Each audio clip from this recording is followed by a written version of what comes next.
ફરી વખત આપનું સ્વાગત છે સમાચારોમાં। આગળ વાત કરીશું વલસાડની। આજરોજ વલસાડની રેલવે ગોબીના જ્યારે સાંજના સમયે ભીષણ આગ લાગતા અફરાતફરીનો માહોલ મચી ગયો। ટ્રાન્સફોર્મરના શોર્ટ સર્કિટના કારણે આગ લાગી હોવાનું અનુમાન સામે આવ્યું છે। કેબલના જ્યારે આગે પોતાની ચપેટમાં લેતા આગને વિકરાળ સ્વરૂપ જોવા મળી રહ્યું। નીચે પડી રહેલા કેબલ સહિતનો રેલવેનો સામાન પણ બળીને ખાક। વલસાડ નગરપાલિકાના ફાયર ફાઇટરને કાબૂમાં લેવાના પ્રયાસો કરી રહ્યા હતા, જ્યારે હાલ એક બંબાનું પાણી ઘટી જતા બીજા બંબાનું પાણી બોલાવવામાં આવ્યું। 4 જેટલા ફાયર ફાઇટરના વાહન સ્થળો પર ફાયર દ્વારા 15 મિનિટની જહેમત બાદ આગ પર કાબૂ મેળવાયો। ફાયરની ટીમ દ્વારા કરવામાં આવેલી સરાહનીય કામગીરીને લઈને આગ પર સંપૂર્ણપણે કાબૂ મેળવાયો। વલસાડ પ્રાંત અધિકારી વિમલ પટેલ સહિતના ઉચ્ચ અધિકારીઓને નિરીક્ષણ માટે સ્થળ પર પહોંચ્યા।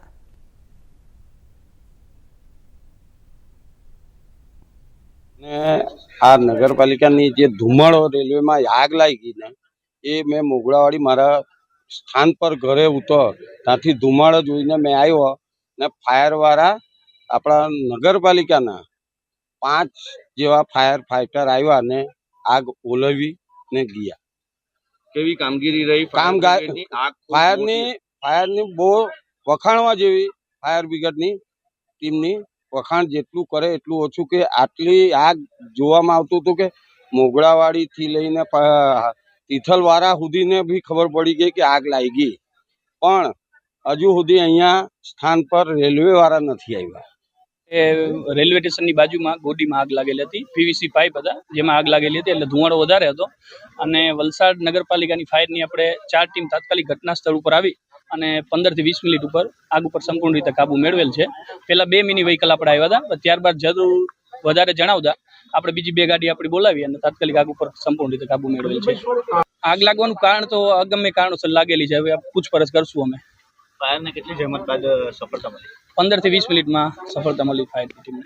અત્યારે થોડી વાર પહેલા આશરે 15 મિનિટ પહેલા સમાચાર એ મળ્યા કે રેલવે કમ્પાઉન્ડમાં રેલવે ગોદી ખાતે આગ લાગેલી છે અને એ સમાચાર મળતા જ તંત્ર પૂરી તૈયારી સાથે જે 5 ફાયર ફાઇટરની ટીમ અને જીએસપીસીની ટીમ પણ આટલે ત્વરિત રીતે પહોંચી ગયેલ હતી અને જે એ ટીમે ખૂબ જ સારી રીતે કામગીરી કરીને આગ પર તરત જ કાબુ મેળવી લીધેલ છે। કેટલી ટીમ હતી? શેમાં લાગી છે આગ?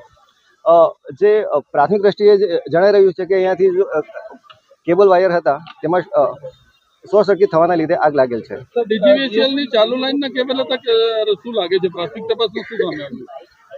હજી 15 મિનિટ પહેલા જ આગ લાગેલી છે, આગ પર કાબુ મેળવી લીધેલો છે અને અમારે જે બીજી તપાસ કરવાની બાકી છે તો એ તપાસ પૂર્ણ થતી જ આપણે ગેસ લાઈન પણ બાજુમાં હતી?